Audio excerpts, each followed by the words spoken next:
তোমাকে যেটা দিয়েছিলাম ওটা কমপ্লিট হয়ে গেছে তো? হ্যাঁ স্যার, কমপ্লিট হয়ে গেছে। স্যার আমি কাপটা নিয়ে যাব? হ্যাঁ নিয়ে যাও। শুনুন, হ্যাঁ স্যার বলুন। 100 টাকা ধার দিন তো।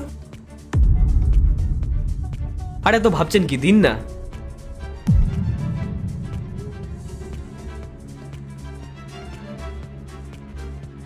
থ্যাংক ইউ আন্টি, আপনি আমার অনেক বড় উপকার করলেন। আমি আপনাকে এই টাকাটা স্যালারির সঙ্গে অ্যাড করে দেবো। ঠিক আছে স্যার। হুম, স্যার একটা কথা বলবো। বলো। আপনি পিওন আন্টির থেকে টাকা ধার নিলেন কেন? দরকার ছিল তাই নিয়েছি। এটা আপনি কি বলছেন স্যার?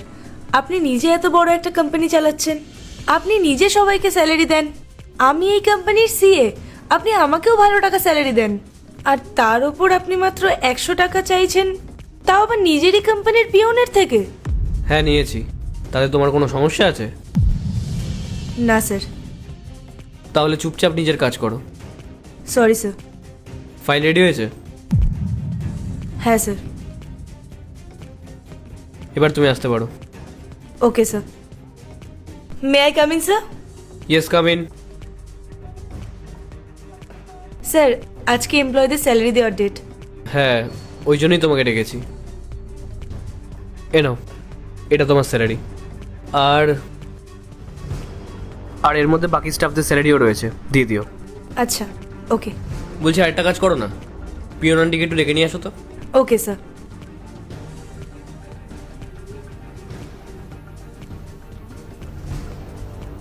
আন্টি, স্যার আপনাকে ডাকছিলেন, একটু ভেতরে আসুন। হ্যাঁ চলুন। বসো। হুম। আন্টি, এই যে আপনার স্যালারি, এখানে 7,000 টাকা আছে। আর 5,000 টাকা আমি আপনাদেরকে ধার নিচ্ছি। হ্যাঁ, পরে আমার কাছে টাকা আসলে আমি আপনাকে দিয়ে দেবো। স্যার আপনি আবার ওনার থেকে টাকা ধার নিচ্ছেন? তোমাকে আমি আগেও একবার বলেছি, আবারও বলছি, তোমাকে যতটুকু বলা হয়েছে ততটুকুই করো, বেশি মাথা খাটানোর প্রয়োজন নেই। হুম? Okay sir. আন্টি, আপনার কোনো সমস্যা নেই তো? না স্যার। ঠিক আছে, এখন তোমরা আসতে পারো। আচ্ছা পায়েল, একটা কাজ করো তো, আন্টির থেকে গিয়ে 1,000 টাকা ধার নিয়ে আসো তো। আগের মাসে আমি আন্টির থেকে নিয়েছিলাম 5,000 টাকা, আর এই 1,000 টাকা নিয়ে 6,000 টাকা। ওই 6,000 টাকা আন্টিকে আমি পরে দিয়ে দেবো, ঠিক আছে? বেশ স্যার, অনেক হয়েছে।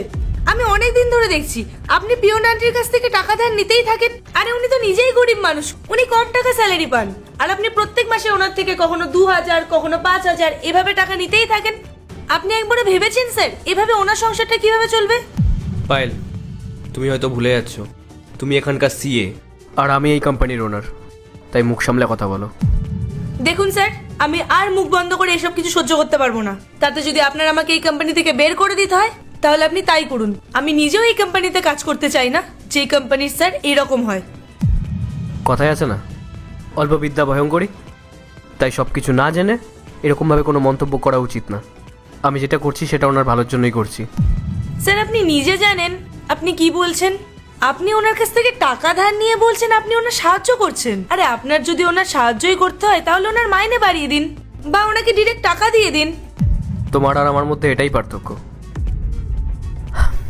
আচ্ছা ঠিক আছে, তাহলে শোনো। আমি আর কয়দিনের মধ্যে আপনার সব টাকা ফেরত দিয়ে দেব। আপনি তো আমাকে প্রায় ঘুরিয়ে যাচ্ছেন টাকাটা দেবেন বলে, টাকাটা এবার দিন। দাদা আমি পিওনের কাজ করি, আমার মাইনে খুব কম, তাই জন্য একটু বেশি সময় লাগছে। দেখুন, আপনাকে আমি শেষবারের মতন বলছি, আমার টাকাগুলো আমার 1 মাসের ভেতরে চাই। আপনি যেভাবেই হোক টাকাগুলো জোগাড় করুন। ঠিক আছে দাদা। এতগুলো টাকা এখন আমি কি করে জোগাড় করব? সব কিছু শোনার পর আমি ভেবেছিলাম উনি হয়তো আমার কাছ থেকে টাকা ধার চাইবেন কিংবা অন্য কারোর কাছ থেকে, কিন্তু উনি চাননি। উনি এতটাই আত্মসম্মানী, না উনি কারোর কাছ থেকে সাহায্য নেন, না উনি কারোর কাছ থেকে অগ্রিম টাকা নেন, না কারোর কাছ থেকে ধার নেন। আমি যদি ওনাকে সরাসরি সাহায্য করতে যেতাম তাহলে হয়তো উনি ভাবতেন আমি হয়তো ওনাকে দয়া করছি, আর সেই কারণেই আমি ওনার কাছ থেকে টাকা ধার নেওয়া শুরু করলাম। কারণ উনি যখন দেখবেন যে একজন কোম্পানির ওনার একজন পিওনের কাছ থেকে টাকা ধার চাইতে পারে, তখন উনিও অন্য কারোর কাছ থেকে টাকা ধার চাইতে একটুও লজ্জা পাবেন না। আর এমনিতেও উনি আমাকে কত টাকা ধার দিচ্ছেন সেটা উনি মনেও রাখেন না। তাই আমি ভেবেছি যখন আমি ওনাকে টাকা ফেরত দেবো তখন কিছু এক্সট্রা টাকা দিয়ে দেবো, আর উনি বুঝতেও পারবেন না। এবার তুমি বলো, আমি ঠিক করেছি না ভুল করেছি? সরি স্যার, আমি সবটা না জেনে শুনেই আপনার সাথে এত বাজে ব্যবহার করেছি। পারলে আপনি আমাকে ক্ষমা করবেন। আরে ঠিক আছে, কোনো ব্যাপার না। ও হ্যাঁ, তুমি জব ছেড়ে দেবে বলছিলে না, তা কবে দিচ্ছ রিজাইন? আরে না না sir, I am sorry. It's okay.